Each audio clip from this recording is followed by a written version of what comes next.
O Concello de Moraña volverá a gozar da súa festa do Carneiro ao Espeto con total normalidade. O goberno local preparou unha programación con numerosas actividades e eventos musicais de gran nivel para unha celebración moi esperada para todos os morañeses. Este ano volvemos ao formato tradicional da festa, é dicir, a comida na carballeira e, por suposto, pois, en canto a orquestas, pois vai ser un cartel de lujo de, bueno, en correspondencia ao noso concello e vai a ser, pois, o que decía, con grandes artistas e tamén con orquestas de primeiro nivel en canto a festa. Ao largo de todo o mes de julio vamos a ter moitísimas actividades. A veciñanza de Moraña poderá volver a gozar do Carneiro ao Espeto na Carballeira de Santa Lucía, un xantar popular tradicional e moi importante para a vila no que se poden dar cita máis de 2000 persoas. Para Moraña volver á Carballeira é un hito moi importante porque a xente estaba moi ansiosa de festa, ten ganas de volver a disfrutar pois, da festa do Carneiro e para nós é importantísimo pois, volver a disfrutar pois, nun entorno tan agradable como son a Carballeira de Santa Lucía, desta gran comida que celebramos e, como non,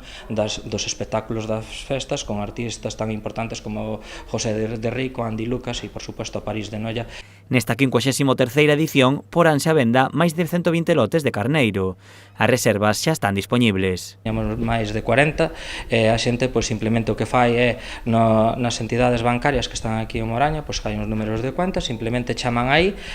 depositan a cantidade de 300 euros, dan o seu nombre e automáticamente resérvaselle un lote de carneiro ao espeto pois, que dá para aproximadamente 20 personas, é suficiente comida para todos. Aínda que a festa do Carneiro centra toda a atención, a programación festiva de Moraña é moito máis ampla con actividades do 10 ao 31 de xullo. Entre elas destacan novidades como unha festa de DJs ou o torneo de fútbol interparroquial, ademais de actividades tradicionais como a Volta Ciclista por Moraña, o concerto de corais ou a actuación da Escola de Música.